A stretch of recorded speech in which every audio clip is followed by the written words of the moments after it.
Assalamualaikum warahmatullahi wabarakatuh. Selamat bertemu kembali dengan saya Ahmad Dian Firdaus pada perkuliahan pengantar teknik robotika.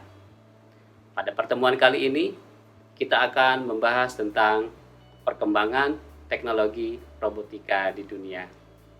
Tapi sebelumnya kita ingin mengulas dulu kapan sih kata robot ini dipakai. Kemudian apa definisi robot itu menurut berbagai kamus bahasa Inggris yang ada. Kemudian kita akan melihat berbagai jenis tipe robot yang ada, bagaimana sejarah perkembangan teknologi robotika. Kemudian kita akan membahas biasanya kapan teknologi robotika ini digunakan dan pada aplikasi apa saja robot ini dipakai. Terakhir, kita akan melihat teknologi robotika masa depan itu seperti apa. Baik, mari kita lihat. Jika melihat sejarah, kata robot berasal dari kata robota yang memiliki arti harfiah budak atau pekerja paksa dan arti kiasan membosankan atau kerja keras dalam bahasa Ceko modern. Yang memperkenalkan kata robot yaitu Karel Čapek. Beliau adalah seorang penulis dari Republik Ceko. Beliau memperkenalkannya dalam sebuah pertunjukan internasional pentas seni yaitu RUR, Rosomovi Univerzalni Roboti pada tahun 1921. Perché non li rendete più felici? Non si può. Sono soltanto robot, senza volontà propria. Baik, kalau menurut Robot Institute of America tahun 1979, bahwa robot adalah manipulator multifungsi yang dapat diprogram ulang yang dirancang untuk memindahkan bahan, bagian, alat, atau perangkat khusus melalui gerakan terprogram secara variabel untuk kinerja berbagai tugas. Itu adalah definisi robot menurut Robot Institute of America. Berikutnya akan kita lihat tipe-tipe robot yang ada sampai sekarang berdasarkan cara geraknya. Yang pertama adalah robot manipulator. Robot ini merupakan jenis robot yang mekanisme geraknya dikendalikan secara elektronik. Robot ini memiliki beberapa segmen yang bertugas berinteraksi dengan lingkungannya. Mereka juga sering disebut dengan robot lengan. Berikutnya adalah robot berkaki. Robot jenis ini menggunakan anggota tubuh yang diartikulasikan sebagai mekanisme geraknya. Robot ini memiliki kemampuan melintasi banyak medan yang berbeda. Robot berkaki biasanya meniru pergerakan makhluk berkaki, seperti manusia atau serangga. Nah, yang ketiga adalah robot beroda. Robot beroda adalah konstruksi robot yang ciri khasnya adalah mempunyai aktuator berupa roda untuk menggerakkan keseluruhan badan robot tersebut, sehingga robot dapat melakukan perpindahan posisi dari satu titik ke titik yang lain. Robot berikutnya adalah robot bawah air atau underwater robot. Robot bawah air atau sering dikenal dengan ROV, Remotely Operated Vehicle, merupakan salah satu jenis robot yang mampu beroperasi di bawah air. Dalam pengoperasiannya, ROV dapat dikendalikan oleh operator karena didukung oleh perangkat kendali atau remote control.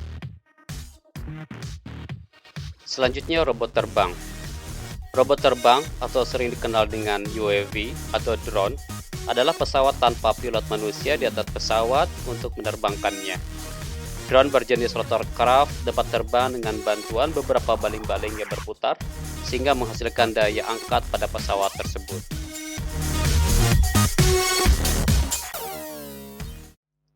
Oke, tadi telah kita lihat bersama berbagai macam tipe robot yang telah dikembangkan selama ini.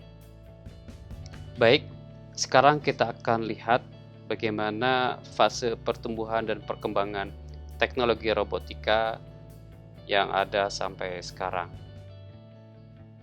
Robot pertama yang dapat diprogram telah dirancang oleh George Devol pada tahun 1958.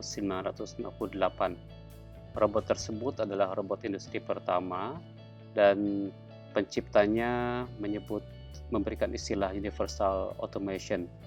Kemudian dia menyingkat menjadi Unimation, yang menjadi nama perusahaan robot pertama pada tahun 1962.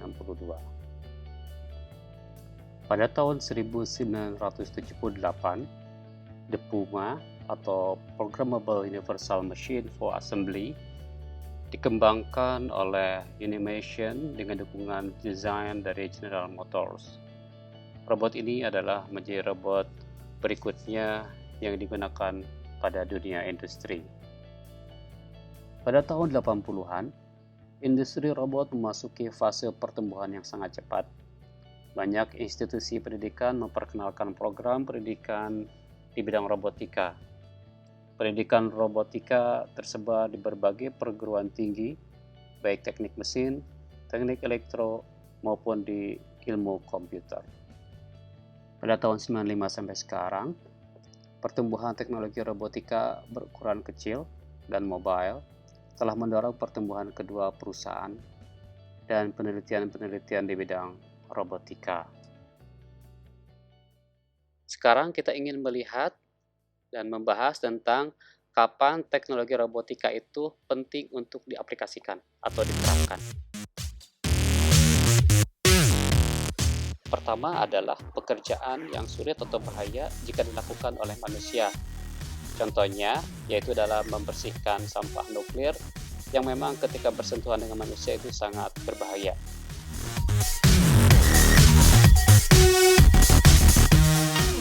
Contoh pekerjaan yang berbahaya lainnya dan juga sulit adalah melakukan inspeksi jalur distribusi listrik tegangan tinggi, di mana kalau manusia yang melakukannya itu pasti sangat membahayakan jiwa manusia itu sendiri.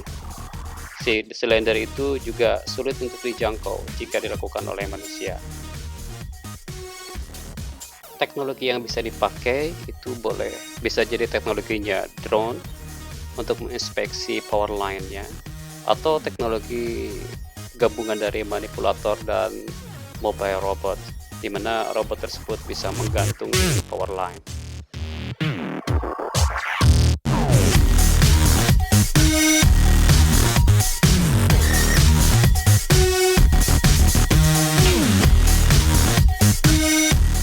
Berikutnya adalah jika pekerjaan tersebut pekerjaan yang berulang, membosankan, atau membuat stres, atau memang itu membutuhkan banyak sumber daya manusia ketika kegiatan atau pekerjaan tersebut dilakukan.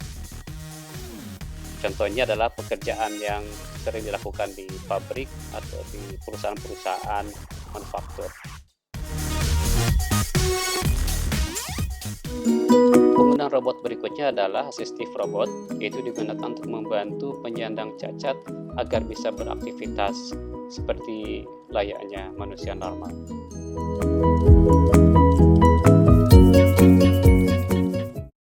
Berikut ini adalah aplikasi teknologi robotika di berbagai bidang pekerjaan manusia. In environments where we need to work with high pressure or temperature, the robots are up to the task and deliver quality standards, which would not be possible with human machining.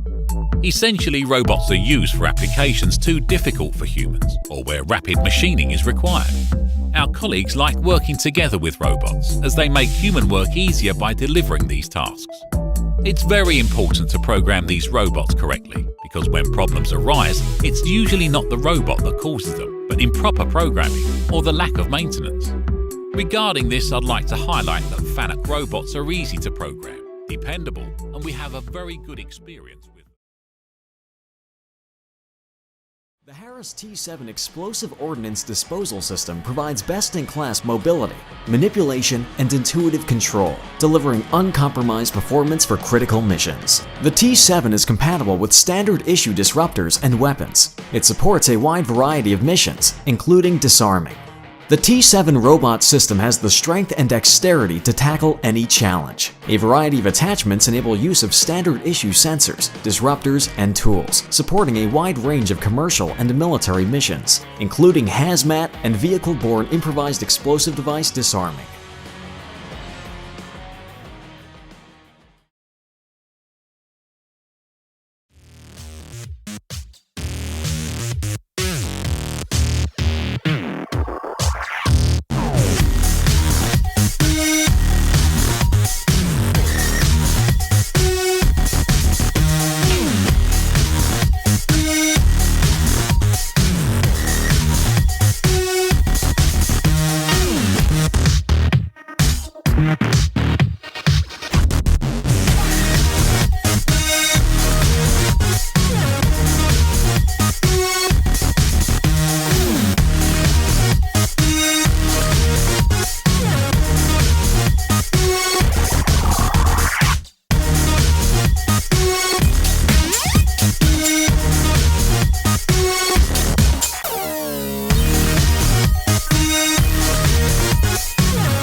No wonder that medical robotics is booming.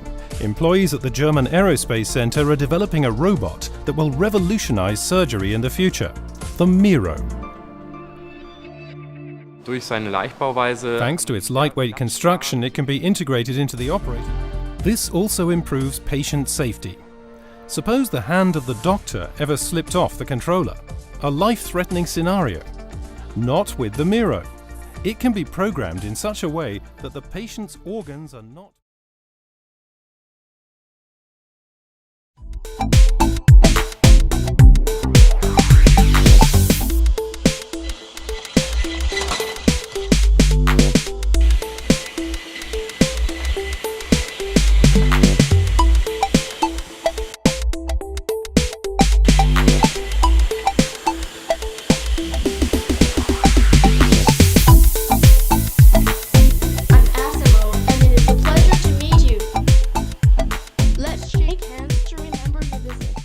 Baik, tadi sudah kita lihat kapan teknologi robotika ini digunakan atau dipakai. Kemudian aplikasinya itu dipakai di mana saja. Nah, sekarang saya ingin tanya, kira-kira ada lagi nggak kapan teknologi robotika ini biasanya dipakai atau digunakan? Kemudian aplikasinya itu di mana saja? Ini adalah bidang-bidang yang barangkali bisa memberikan ide kepada kalian semuanya tentang bagaimana teknologi robotika memberikan solusi untuk menyelesaikan permasalahan di bidang-bidang tersebut.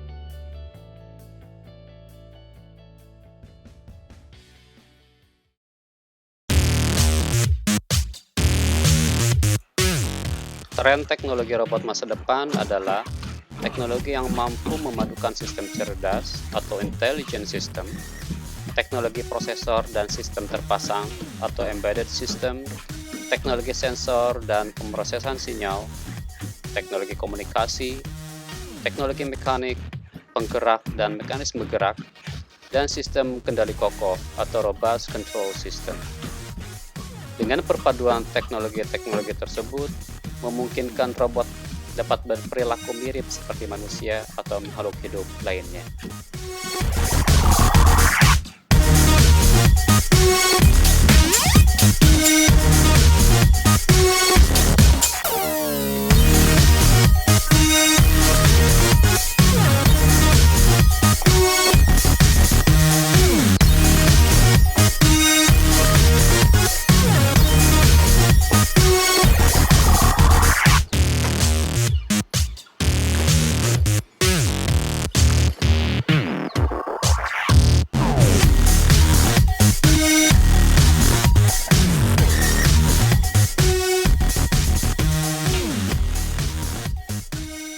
Demikian ulasan perkembangan teknologi robotika. Pada pertemuan berikutnya, kita akan membahas perangkat apa saja sih yang dibutuhkan untuk membuat sebuah robot. Terima kasih atas perhatiannya. Wassalamualaikum warahmatullahi wabarakatuh.